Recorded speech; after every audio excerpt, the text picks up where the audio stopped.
Justin Brownlee, pinapabalik ng Pelita Jaya Management para maglaro sa kanila ngayong season. Si Justin Brownlee din kasi ang first choice ng mga fans doon sa Indo League at lubhang nagustuhan talaga siya ng mga tao pati mga teammates niya. Ang tanong na lang yan ay kung makakalaro ba si Justin Brownlee sa kanila gayong sobrang dami na ng mga tournaments na dapat niyang lahukan at mukhang madadagdag pa sa mga options itong Pelita Jaya.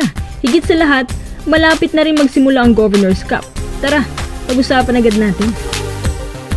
Nagsisimula ng Indonesia Basketball League o IBL pero mukhang hindi pa rin sigurado ang Pelita Jaya kung tamang import ba ang nakuha nila. Hindi rin ito tinukoy kung sino ang import nila pero isa lang alam namin. Sinabi ng Pelita Jaya coach Freddy, si Justin Brownlee daw talaga ang kanilang gusto. Bakit naman di nila magugustuhan? Hinatid sila ni Brownlee sa isang IBL title. At isa din daw to sa pinaka-consistent player pero hindi maingay. Tahimik lang daw si JB doon tsaka masunurin at magalang sa mga kapwa teammates. Statistically, si Justin Brownlee nagkaka-average ng 13.3 points, 7.5 rebounds habang naglalaro naman ng unselfish basketball, garnering 4.4 assists per game, shooting 4 of 7.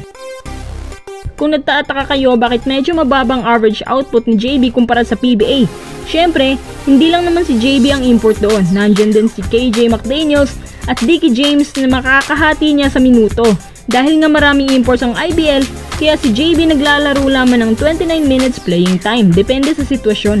Kumpara kay McDaniels, mas iba ang production na nagagawa ni Justin Brownlee kasi si JB isang chemistry player, hindi siya buwakal sa bola at madaling pasahan. Pagdating sa crucial basket, alam din ni JB kung kailan ititira at kung kailan ipapasa. No doubt na kapag kinuha nila to, back-to-back titles ang maaaring lang makuha. Ngayon naman dahil nga gusto siyang pabalikin ni Coach Freddy at ng Pelita Jaya Club, sa ngayon imposible talaga na makakapaglaro siya ulit. Siyempre, hindi papayag ang Ginebra dyan. Kaya nga yung TNT pinag-sign agad si RSJ para dito makapaglaro sa ibang ball clubs at ng Jordan. Kung medyo malayo pa sana magsimula ang PBA Governors Cup, pwede. Tsaka nagsimula na rin ang IBL, diba? Pangalawa, may tournament ngayon para sa another window ng FIBA this coming August.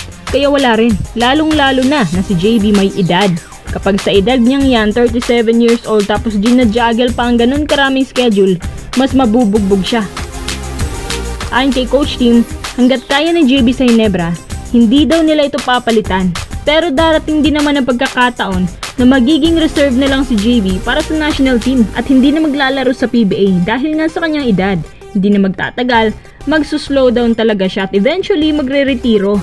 Base sa mga eksperto, may 1 to 2 years pang natitira si JB para lumaban. Pero ang disadvantage na lang dyan, kapag todo takbuhan ng game, tiyak hindi siya makakasabay.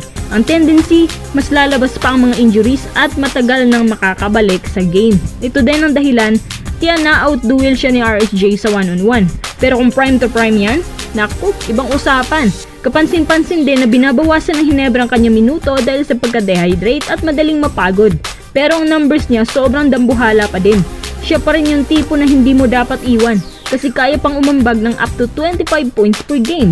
Nito lang huling finals, siya ay nagka-coverage ng 28.6 rebounds, 4 assists per game at kaya pang sumabog ng up to 55% sa shooting, 46% FGs, 9 of 11 shooting beyond the arc.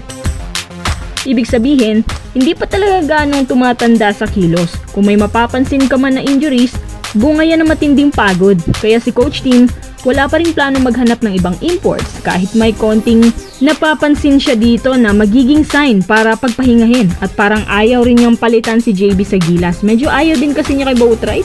Dagdag pa ni Coach Fred ng Pelita Jaya, hinahanap na raw si JB ng mga tao doon kasi kahit yung ibang nasa kupunan, nagiging fans niya. Sa katunayan, pinapanood rin nila ang bawat laban ni JB sa Ginebra at gilas. Kahit nga siguro hindi aging si JB, ayaw pa rin na Ginebra na paglaruin siya para talaga makapag-focus si JB sa PBA.